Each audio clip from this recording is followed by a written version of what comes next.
good morning mga kalakwatsera. Right now, we are here in Plaza Independencia. It is very convenient to come to this place because it's around 20 meters from my main residence. I've been a vlogger, but this one is very personal to me because I have shared so much memories with my mother.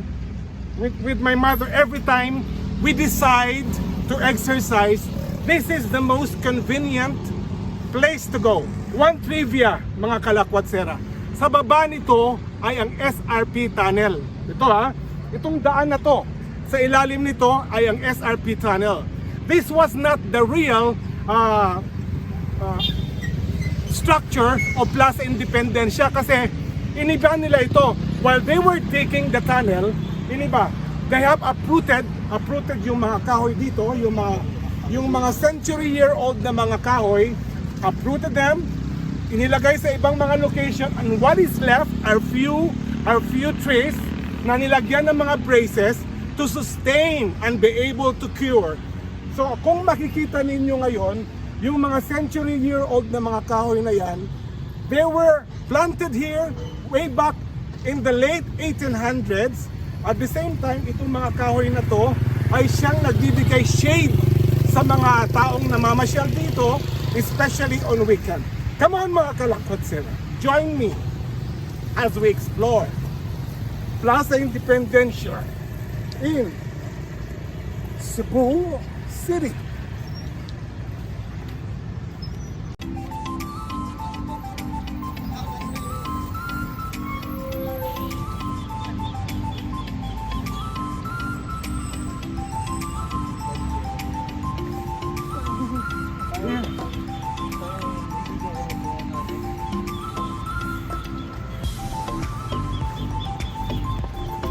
Itong path na to, one rotation of that path has the length of 400 meters.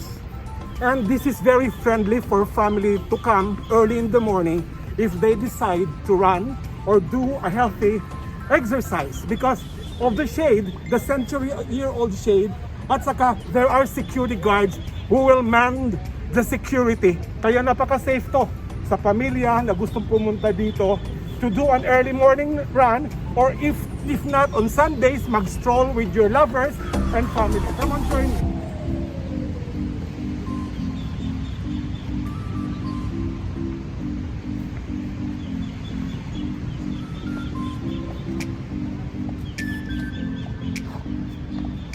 Ito yung fountain natin, no? Water fountain. They just operate it on weekends kasi mas maraming tao dito on weekend, especially those mga kasambahay natin pumupunta dito every Sunday to stroll, or even lovers would come here to at least they don't need to pay.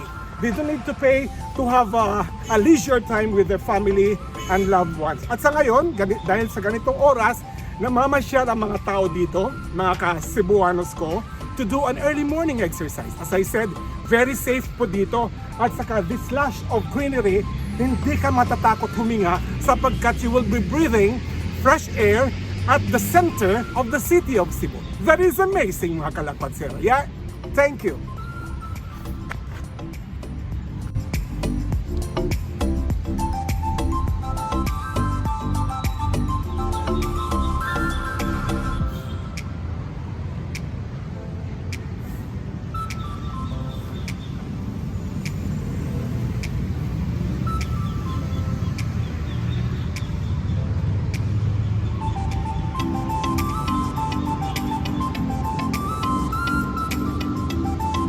While mag-voice over ko ba, nakadumdum ko sa akong gibuhat.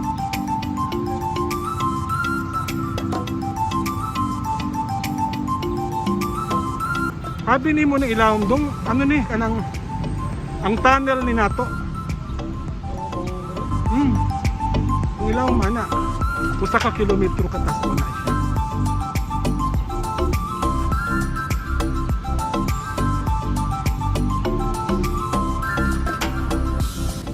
This is a memorial of Filipino-Japanese soldiers who volunteered during the Second World War.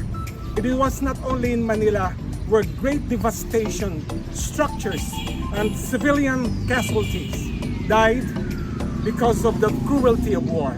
It also took place here in my beloved city of Cebu. That's why a memorial was erected here in Plaza Independencia to remind us all of the life that was lost because of the Second World War.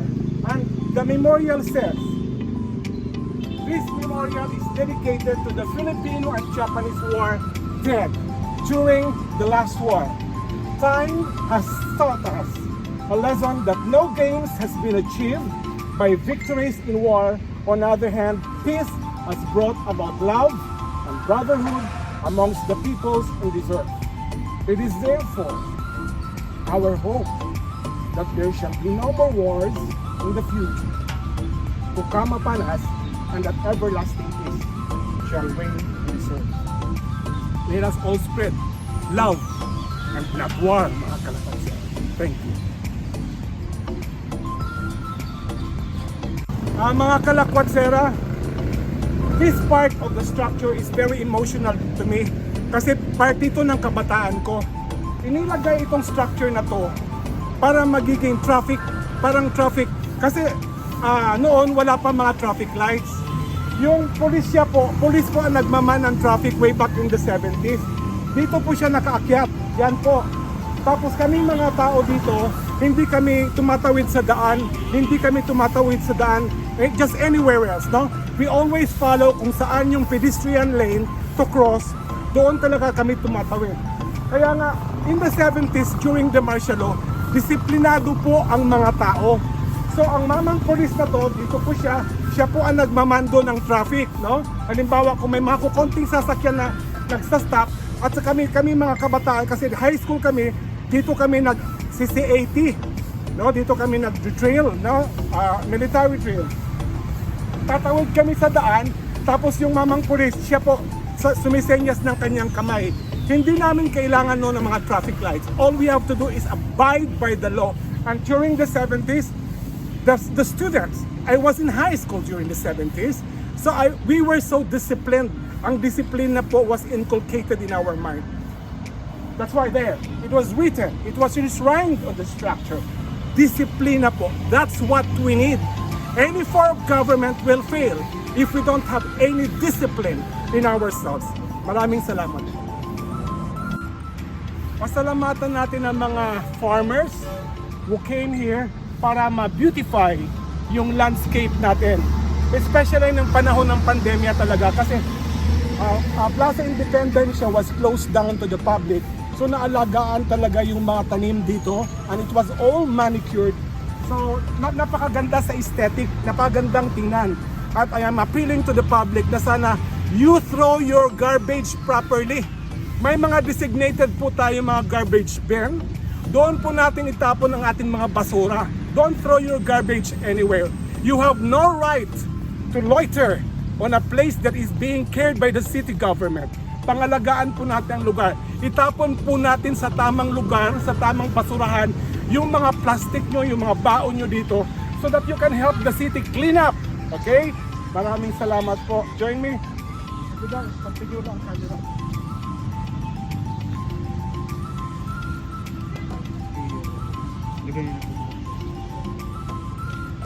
Wala lang siguro kami mga green.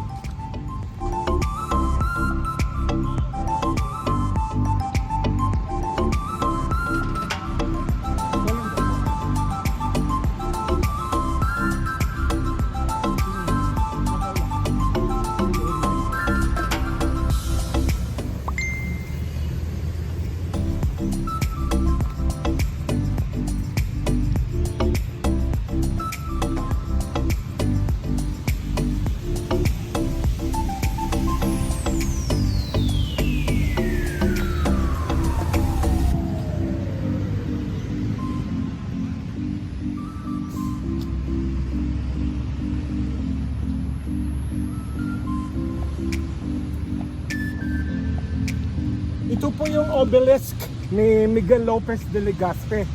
Isang importanteng Spanish figure si Miguel Lopez de Legazpi. Kasi dahil sa kanya nagkaroon tayo ng Fort San Pedro. Miguel Lopez de Legazpi came 40 years after Magellan died, because Magellan died in Mactan, in the Battle of Mactan, by one of the warriors of Lapu-Lapu.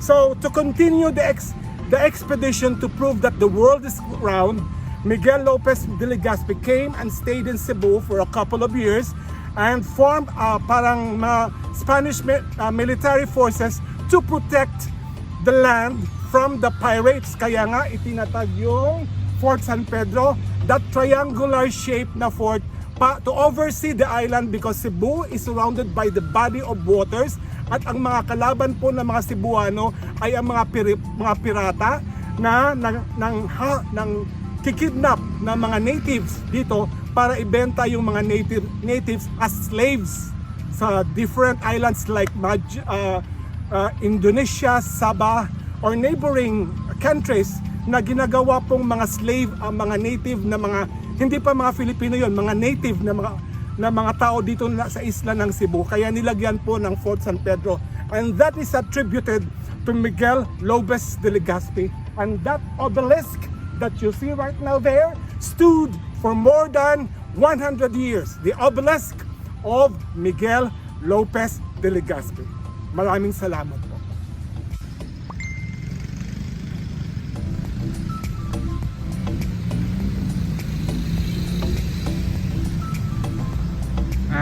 See, this is the main road, no? Very convenient for you to visit this place kasi nga madadaanan siya ng mga sasakyan. It wouldn't be hard. So malapit din siya sa the third bridge, the ongoing construction of third bridge. Malapit din siya doon. Makikita niyo pa ang kagandahan ng bridge. And this is the monument of Ramon Magsaysay. Parte ng kasaysayan natin sa Ramon Magsaysay, because dito sa Cebu, yung eroplano niya na crash way back in the 1950s sa Mount Manunggal.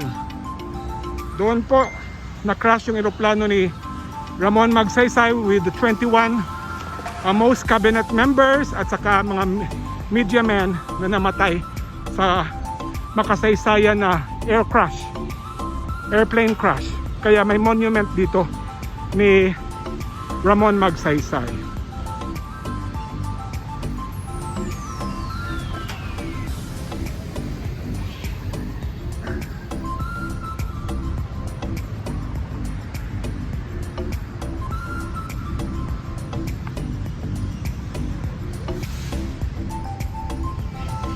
Ito yung mga seedlings na itinanim, at saka itong mga kahoy na to, pag lumaki na sila, they will be uprooted and they will be spread on the different parts of Cebu. Kasi nga ang Cebu, the government of Cebu is planning to have a green, yung mga kakahuyan parang sa Singapore, na maraming mga kahoy sa mga main thoroughfare.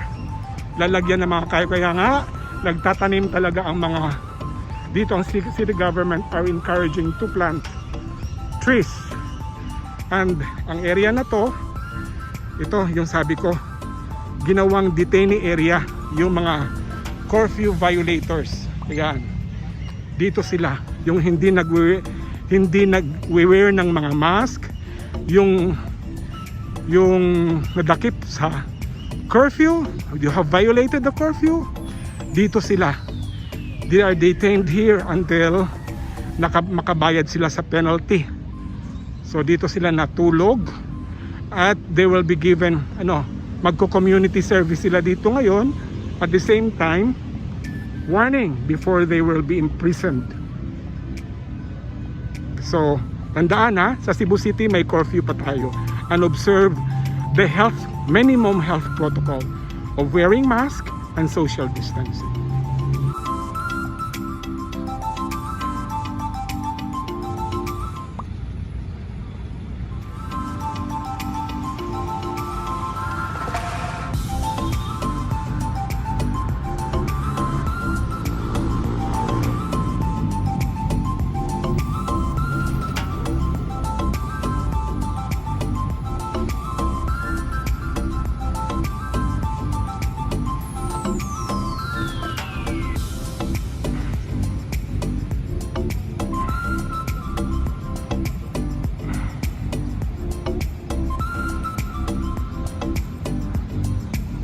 Okay, this is the children's playground here in Plaza Independencia.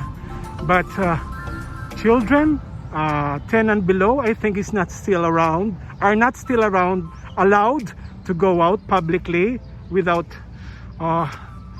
Okay, I think it is a violation still that children 10 below, they are not here. So this place has been idle for more than 2 years now because of the pandemic. But still, at least the structure is still here, that eventually, kung pwede nang maglaro yung mga bata, they can always come here on Sundays. And ito, they are preparing the decoration for Christmas, and that's the Plaza Independencia office. Kung may mga concern tayo, doon po natin i-address for the beautification, for the peace and order. And this, okay, that is Fort San Pedro. Noon kung atin pa, if we have to trace back the history, ito yung side ng Fort San Pedro na facing the body of water. Kasi yung sa harap facing the mainland, and this one, ito kasi dito area na to ay dagat to noon, no? Na reclaim lang nila, but this used to be a huge, vast body of water. Kaya nga nilagyan ng structure to Fort San Pedro so that to protect the island from the pirates who come from different neighboring islands. The plaza, this Fort San Pedro was erected in 1565, making it the oldest yet the smallest military fort in the Philippines. Yan.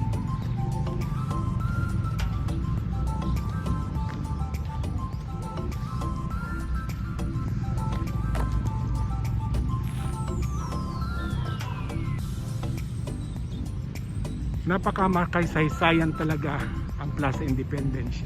At itong path na to, ginagamit ko rin to when I do my early morning run. I used to run here, every day. Dahil maganda yung lugar. Surrounded by huge trees, tall trees, that makes it clean air. At the same time, you can even hear the sound of the chirping of the birds. And of course, you are safe here because they have security guard who would protect you. It opens at 4 o'clock in the morning, and it is very convenient for me to visit here, to come here, because this is just nearly 20 meters from my main residence.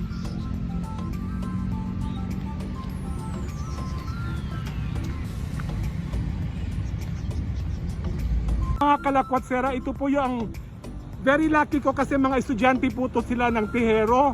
Night school ba na? Night school? Okay, at least while they were vlogging, listening to me randomly, natuto din sila about history. Anong mga pangalan nyo, anak? What's the name again? Lent? Okay, and you? John Lloyd Tornado. Okay, John Lloyd. Maraming salamat sa inyo, ha? At saka at the same time, subscribe to my Mamita Lakwatsera YouTube channel para makita nyo kasi kayo ang videographer ng vlog na ito. Maraming salamat!